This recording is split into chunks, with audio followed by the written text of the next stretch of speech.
Volunteer RG कर doctor के बलात्कार और हत्या का आरोपी। कोलकाता डॉक्टर की मौत का मामला। आरोपी संजय रॉय को 10 अगस्त को हिरासत में लिया गया था, जब पुलिस को पीड़िता के शव के पास ब्लूटूथ ईयरफोन का टूटा हुआ तार मिला था, जिससे पुलिस उस तक पहुंची।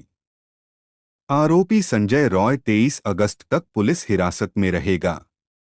कोलकाता के आरजी कर मेडिकल कॉलेज और अस्पताल में एक महिला प्रशिक्षु डॉक्टर के साथ बलात्कार और हत्या के आरोपी संजय रॉय को पिछले हफ्ते पुलिस ने गिरफ्तार किया था।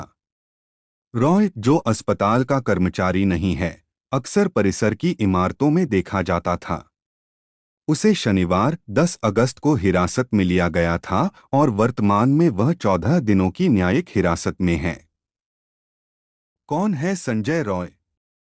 कोलकाता की प्रशिक्षु डॉक्टर के बलात्कार और हत्या का आरोपी। पुलिस सूत्रों ने बताया कि संजय रॉय अस्पताल से नहीं था, लेकिन उसे सुविधा का मुफ्त उपयोग मिला था। एनडीटीवी की एक रिपोर्ट के अनुसार संजय रॉय कोलकाता पुलिस के साथ एक नागरिक स्वयंसेवक के रूप में काम करता था। नागरिक स्वयंसेवकों को यातायात प्रबंधन और आपदा प्रतिक्रिया जैसे विभिन्न कार्यों में पुलिस की सहायता के लिए अनुबंध के आधार पर भर्ती किया जाता है, जिसके लिए उन्हें 12,000 रुपये मासिक वेतन मिलता है। हालांकि उन्हें नियमित पुलिस कर्मियों के समान लाभ नहीं मिलते हैं। रॉय 2019 में एक स्वयंसेवक के रूप में कोलकाता पुलिस के आपदा प्रबंधन समूह में शामिल हुए। बाद में उन्हें आरजी कर मेडिकल कॉलेज और अस्पताल में पुलिस चौकी में नियुक्त करने से पहले पुलिस कल्याण प्रकोष्ठ में स्थानांतरित कर दिया गया, एनडीटीवी ने बताया। इस भूमिका ने उन्हें अस्पताल के सभी विभागों तक पहुंच प्रदान की। आरोपी ने कथित तौर पर पुलिस के साथ अपने संबंधों का फायदा उठाया, अक्सर एक अधिकारी के रूप में पेश आता था। न्यूज़ 18 की रिपोर्ट के अनुसार वह कथित तौर पर अस्पताल के भीतर एक रैकेट में शामिल था, जो मरीजों के रिश्तेदारों से बिस्तर दिलाने का वादा करके पैसे ऐंठता था।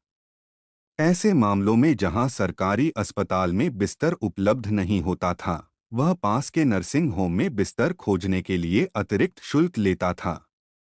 पुलिस अधिकारी नहीं होने के बावजूद रॉय कभी-कभी पुलिस बैरक में रहने के लिए अपने संबंधों का इस्तेमाल करता था और अक्सर अपनी बाइक पर केपी टैग के साथ कोलकाता पुलिस की टी-शर्ट पहने देखा जाता था।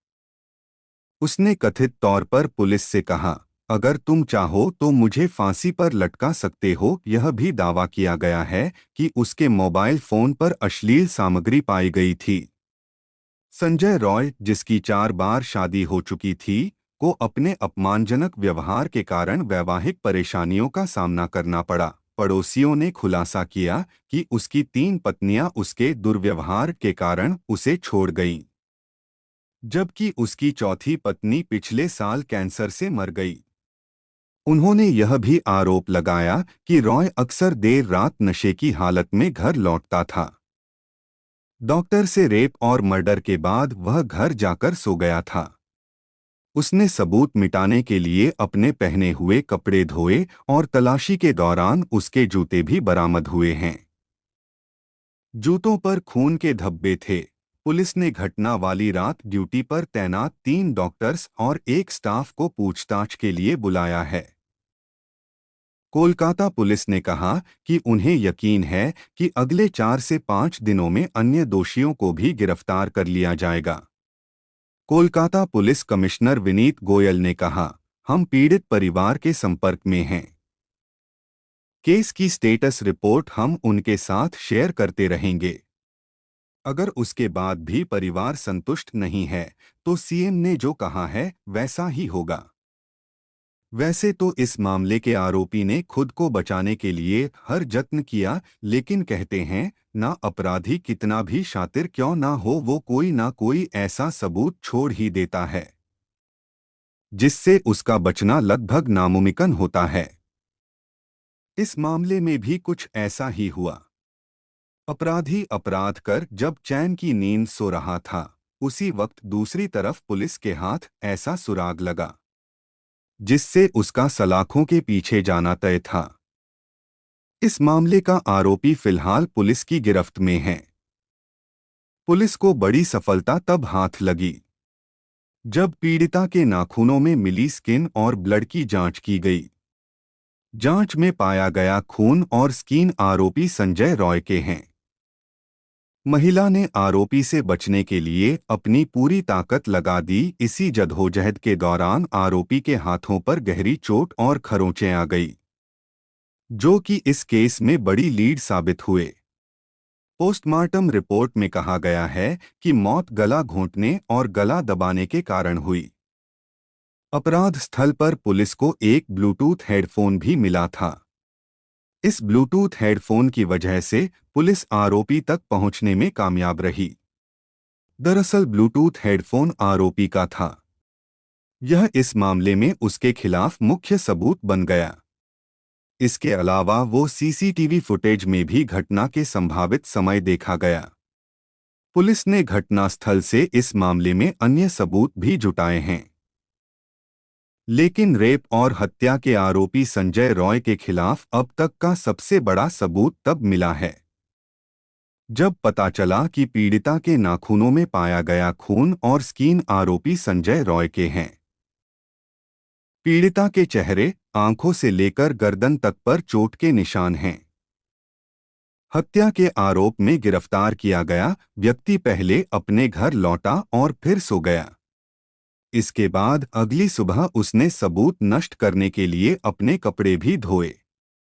हालांकि आरोपी ने सबूत मिटाने की तमाम कोशिश की, लेकिन इसके बावजूद पुलिस को आरोपी के जूते पर खून के निशान मिले हैं।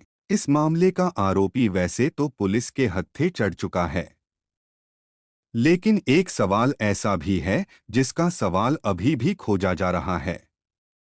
दरअसल एसआईटी जुटाए गए सबूतों के आधार पर यह जानना चाहती है कि क्या इस मामले में एक ही आरोपी है या फिर किसी और ने भी आरोपी का साथ दिया। यही सवाल पीड़िता के दोस्तों और परिवार के लिए भी पहेली बना हुआ है। पीड़िता के पिता ने अपने घर पर अतिरिक्त पुलिस आयुक्त से मिलने के बाद मीडिया से कहा, हमने अतिरिक्त पुलिस आयुक्त से पूछा था कि क्या कोई और भी था। डिमांड हमारे क्लियर हैं कि ये जो रेप और मर्डर हुआ है ये एक इंसान नहीं कर सकता है, और जो सीमेन एनालिसिस हुआ है हमारे विक्टिम के वेजाइना में, उसमें 2 से 3 लोगों के सीमेन आए हैं। तो हमें चाहिए कि पुलिस और अथॉरिटीज़ पहले तो ट्रैक करें जिन्होंने भी ये दुष्कर्म किया है, उसके बाद एवरीवन शुड बी हैंग्ड, क्योंकि इस तरह का डेथ कोई डिज़र्व नहीं करता है। डॉक्टर और नॉन डॉक्टर से मतलब नहीं है। This is very sad actually.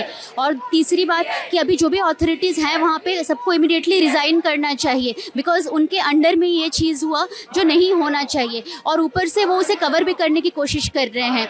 वो विक्टिम को ये बोल रहे हैं कि विक्टिम एक साइकेट्रिक पेशेंट थी।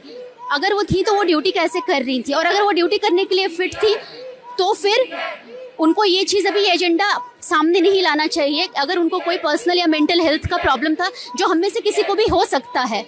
चौथी बात ये है कि इसके प्रीवियसली भी कुछ इंसिडेंट हुए हैं जिनको इग्नोर किया गया है।